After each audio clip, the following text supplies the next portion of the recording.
Mike and Sarah's Stamping Retreat. Today I'm going to be showing you 3 simple cards using your embossing folders. And for these cards I'm going to be using some new Spellbinders products that they kindly sent me. So I've got this Floral Reflection embossing folder, which you'll be able to see better when you see the piece that I've embossed. And this sealed Wildflower die set, which is really lovely. You get these kind of 4 stems, and then you get the flowers to go on the stems as well. So I'll show you those made up in a second. And then these are the centres for these flowers. I really like the way that they do their dies, because you can cut out all 4 flowers to go on here in one go. So it's actually a really easy set to cut. So for my first card, I've got an A6 card blank, so that's 5 7/8 inches by 8 1/4 inches, scored and folded in half. And this is navy cardstock from the Paperbox Limited, which is a UK company, but I really like this colour of navy.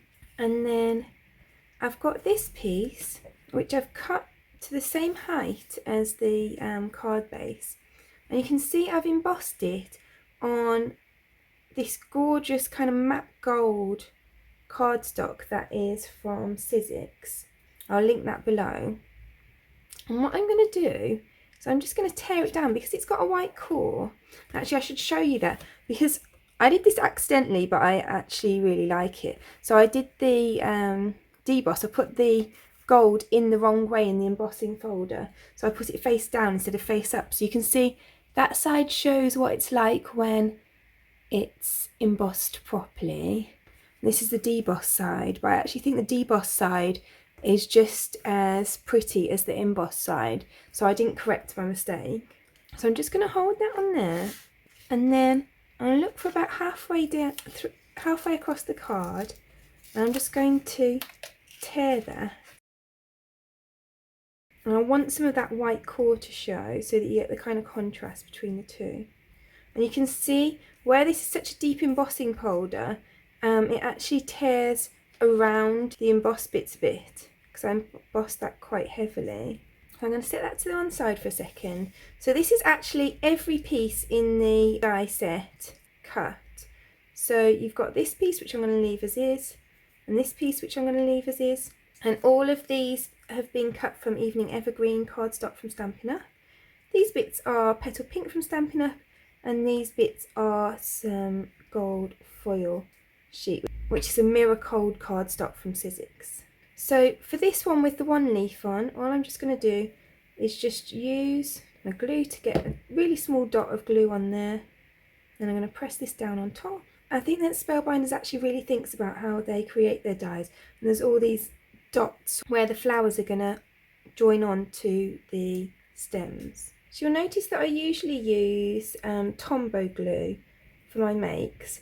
Recently I've tried this tonic glue. I would say there's benefits to both. So if you find it hard to control the glue coming out, then for fine work I would recommend this tonic glue, because it's a bit thicker and so it comes out more slowly and it gives you a bit more control. However, if you don't find that you've got much strength in your hands, then I absolutely wouldn't recommend this one.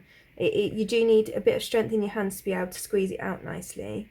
And then I would recommend the tonic one over that. They've both got nice, really fine points to them. So they're both nice for detail work. But the tonic's a bit of a thinner glue, so it can come out a bit faster, which can be more difficult to control, but it is easier on the hands. So I'm just using my Stix 2 pickup pencil to add those centres on. And then I'm just going to add a little bit of glue to each of these bits here.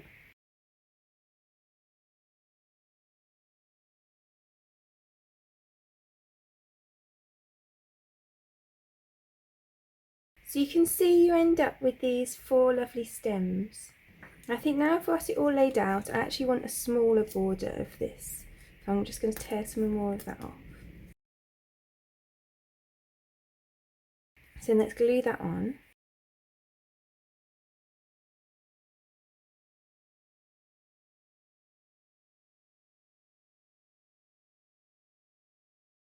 And then I'm going to glue on my floral pieces.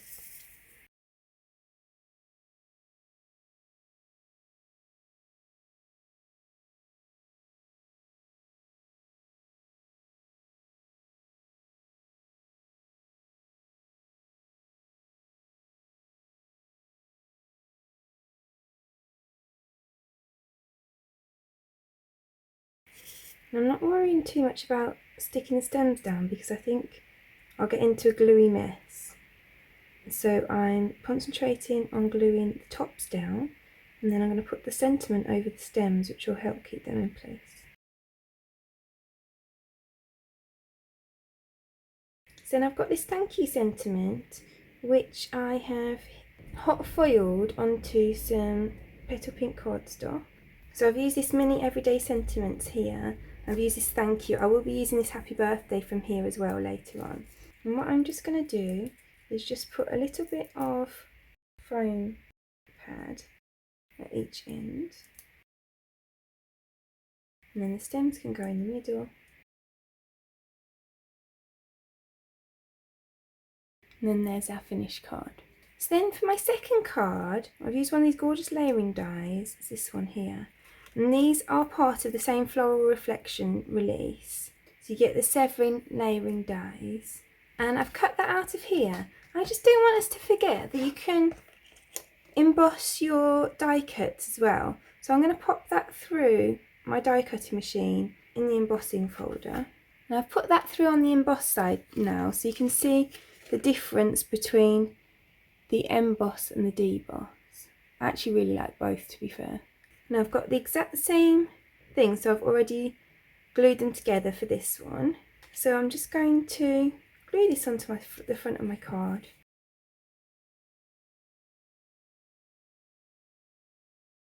And then I'm going to glue on my stems.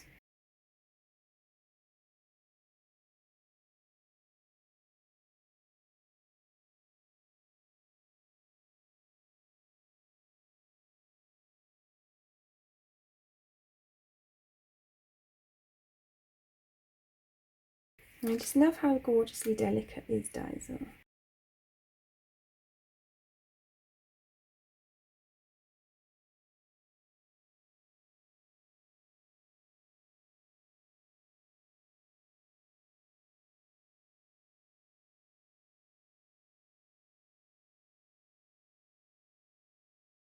And I'm going to just pop my sentiment across there. The happy birthday I was telling you about before. So then there's our second card finished. And then for my third card, I'm going to make a card that's reasonably similar to the second card in terms of layout. But I'm going to create a background using some of my scraps. So I've got an A6 card blank with the same navy blue we've been using all the way through. I've used some of the same brushed gold cardstock. And look how lovely that looks before it's embossed. It's a really lovely kind of semi-matte gold. It's really nice. I'll see if I can find it to link in the description below. And then I've cut this piece of white cardstock to the same size as this because I want to add all my pieces and then cut it down. So I'm going to end up cutting it down about 1/4 of an inch smaller than this piece of gold cardstock. So this gold cardstock is 1/2 an inch smaller than the card front. Then I will cut this down to 1/4 of an inch smaller than that. So I'm going to pop this gold bit down here. And then I've got scraps of other colours of cardstock that I'm going to pop around here. I'm actually just going to kind of cover the front of this with glue. I should have done that before I put down the gold bit. But I was originally going to glue all the pieces individually, but then I'm going to end up with sticky bits coming off the side. So I've decided I don't want to do that, and I'm going to cover this with glue instead.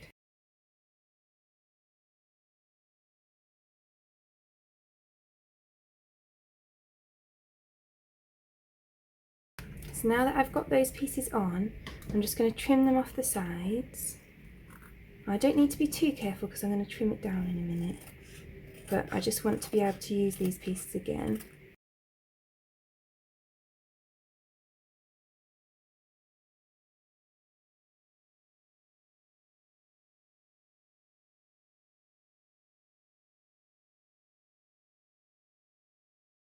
So now I've got this complete patchwork, so I'm going to cut that down to 1/4 inch smaller than this. So then we've got this cool patchwork piece, and I'm going to pop that through my embossing folder. So now that we've got this cool emboss panel, so I'm going to layer up all those elements.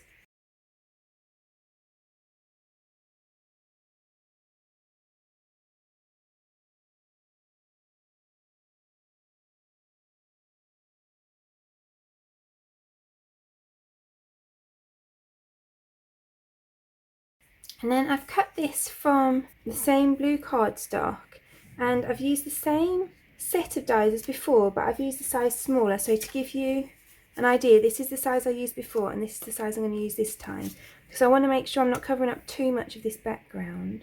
So I'm going to glue on, again I've got the same dies in the same colours. I just wanted to use the same colour palette for all of these cards.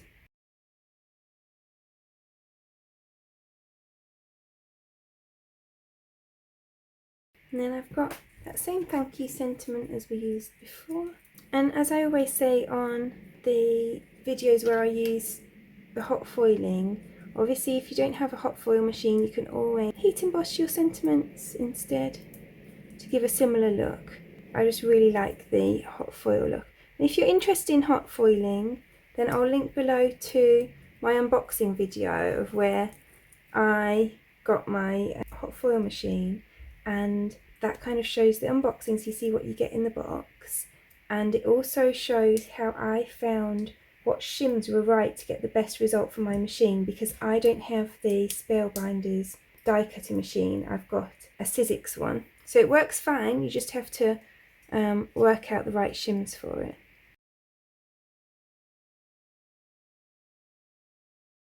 And I'm going to pop some foam pads behind here.